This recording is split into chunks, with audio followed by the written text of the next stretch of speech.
du meine Arbeit für richtig hältst, ob du glaubst, dass ich fleißig gewesen bin, dass ich gearbeitet habe, dass ich mich in diesen Jahren für dich eingesetzt habe.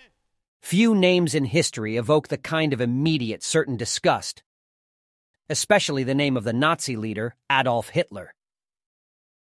Although Hitler was not born a dictator, he became one of the most powerful tyrants. Learn about Hitler's life and discover the path that led him to destruction.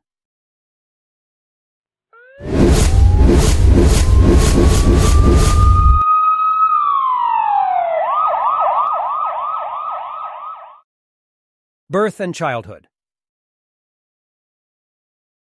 Adolf Hitler was born on April 20th in the small Austrian town of Braunau am Inn, located in Upper Austria on the Austro-German border. His father, Alois, was a customs official, while his mother, Clara, belonged to a poor rural family. The Hitler family lived a financially comfortable life, but Alois was a bossy character, and young Adolf often found himself on the wrong side of his short-tempered father's wishes. Hitler was a popular child in primary school. Then his academic level declined in secondary school for psychological reasons. He would have preferred to reenact battles from the Boer War than to focus on studying. Hitler left school at the age of 16 without obtaining an educational qualification. Miserable life in Vienna. Hitler dreamed of being an artist, but his father rejected this idea. Hitler attempted to realize his dream after his father's death in 1903.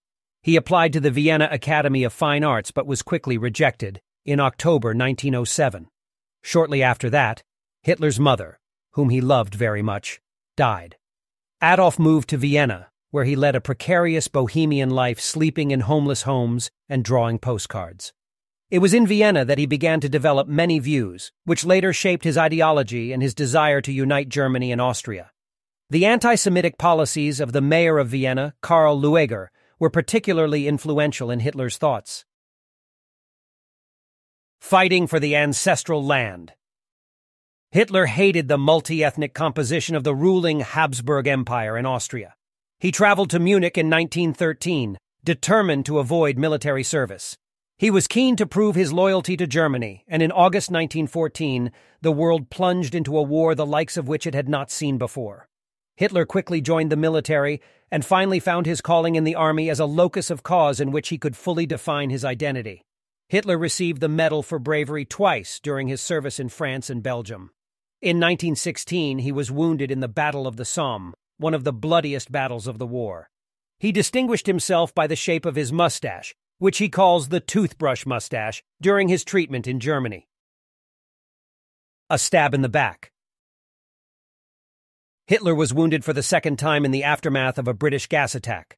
While he was recuperating in the German town of Pasewalk, the unthinkable happened. Germany surrendered. Prior to the surrender, Germany's high command sought to shift responsibility for the retreat to face intense discontent at home and the prospect of defeat on the front. The majority parties in the Reichstag, the former German parliament, have received a toxic legacy. Although they were granted greater powers, they found themselves embroiled in the imminent defeat. Kaiser Wilhelm II stepped down days before the armistice was concluded. Hitler, like others, was infuriated by what he saw as a betrayal by the Jews and socialists at home to an undefeated German army on the battlefield and decided to enter politics. Treaty of Versailles. And because the spoils of war go only to the victors, when the Treaty of Versailles was signed in the summer of 1919, Germany was forced to bear sole responsibility for all the events of the war. Germany was obliged to pay huge amounts of reparations and was also forced by the treaty to lose a huge number of its territories, which was also a devastating blow. Hitler resented deeply, as the defeat and subsequent humiliation of the Treaty of Versailles challenged his sense of self and worth.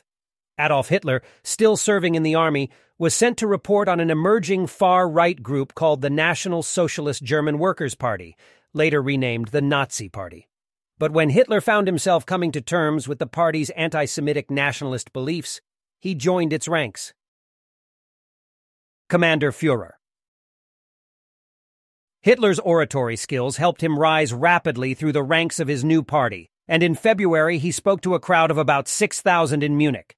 engage in executing propaganda tactics to promote this rally by sending party supporters in swastika-emblazoned trucks circling the area with propaganda flyers. But party executives, including one of its founders, Anton Drexler, were concerned about Hitler's growing popularity. In an effort to weaken his position, they formed an alliance with a socialist group, while he was in Berlin visiting other nationalist parties. The move backfired so badly that Hitler resigned immediately, rejoining only when he had received absolute control of the party. Aufzulösen und den kleinen Rest der ihm verbliebenen Waffen zu zerstören, wenn die anliegenden Nationen ebenso restlos das Gleiche tun.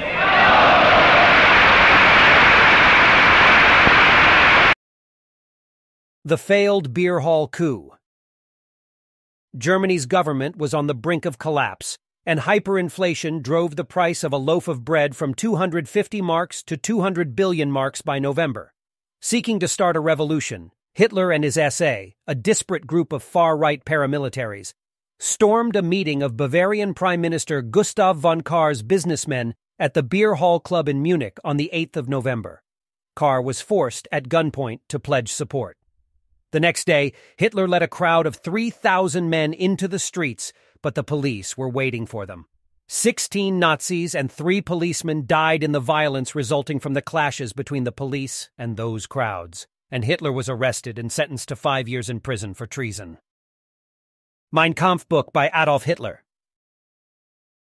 Hitler spent only 9 months of his sentence in a Bavarian prison in the German town of Landsberg am Lech, where he wrote his book entitled My Struggle, through which he defined his political vision.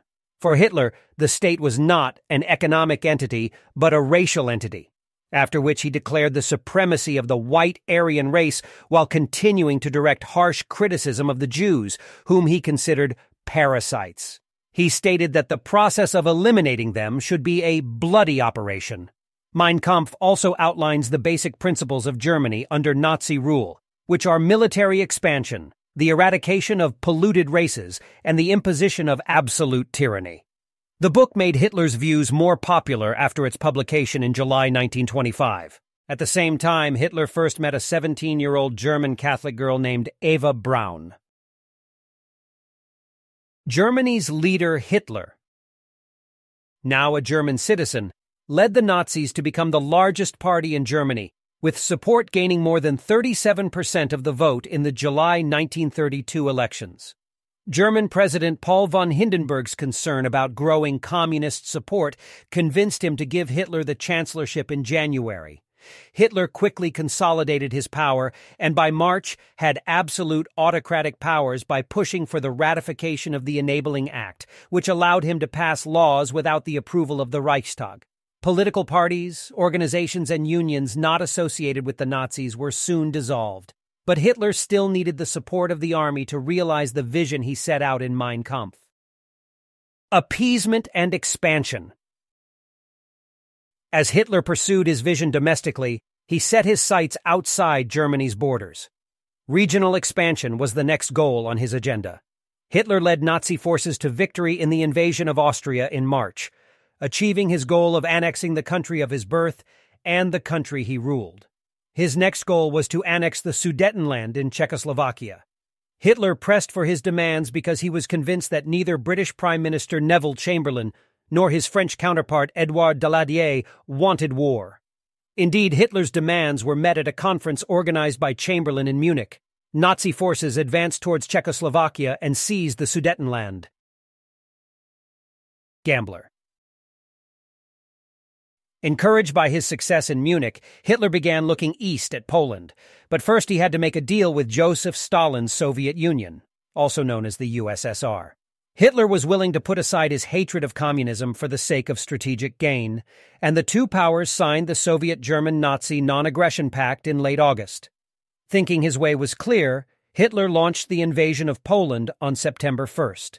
This decision was a gamble because the German army was not yet at full strength, but Hitler was confident that Britain and France would not provide more help to Poland than they had provided to Austria or Czechoslovakia.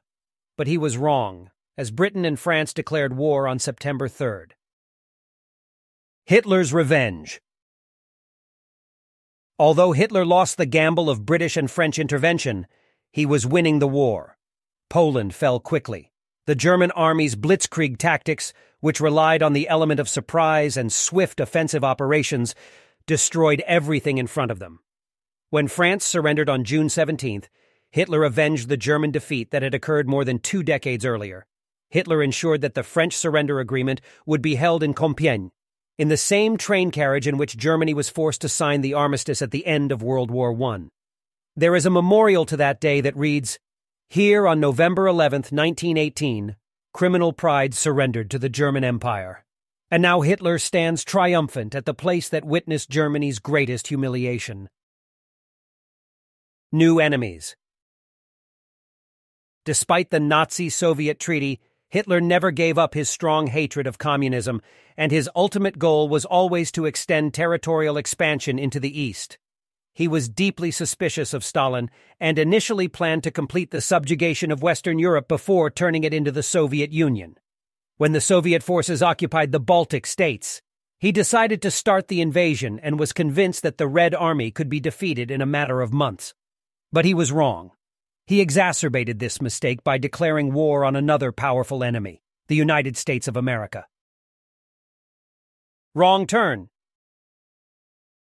When the German invasion of the Soviet Union failed, Hitler took command of the army's day-to-day operations himself, convinced that he could succeed on his own. He was at that time directing the entire army from his headquarters thousands of miles away. He was convinced that the Soviets would be defeated if the Nazi army followed through on its plan in the spring of 1942. But his conviction proved incorrect in the Battle of Stalingrad, where the German forces were unable to seize the city after the Soviet forces surrounded them inside. At that time, the German forces were exhausted from hunger, cold, and the numerical superiority of the Soviets as the siege continued. Hitler asked his troops to hold out and not surrender, but his army commanders on the ground chose to ignore this. So for the first time, Hitler faced sustained criticism as personally responsible for the defeat.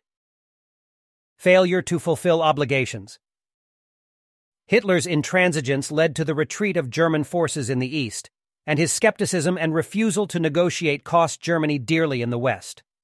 When the Allied forces landed on French soil on Tuesday the 6th of June, 1944, the so-called D-Day, Hitler was sleeping in his spa.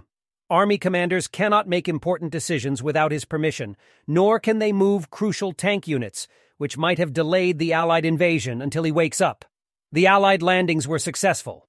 Germany is now fighting and losing a war on 2 fronts. Nevertheless, Hitler received this news with enthusiasm, believing that his forces could finally defeat the United States and Britain in the war. Attempt to assassinate Hitler. Opposition to the man increased among the army's elite as Germany's military situation deteriorated, and many of its commanders, who had previously been loyal to him, wanted him killed. He was increasingly paranoid, often adjusting his schedule at the last minute. But the opportunity finally came on July 20th to get rid of him, as he was meeting with senior military aides at his World War II field headquarters, known as the Wolf's Lair. A high-ranking military officer named Klaus von Stauffenberg left a bomb in a briefcase in the conference room.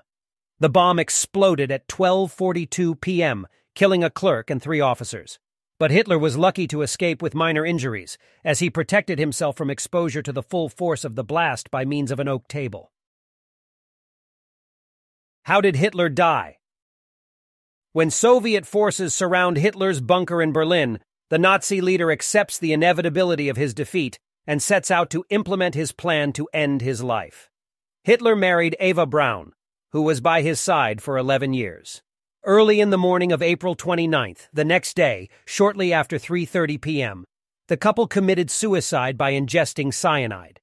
Hitler then shot himself in the head.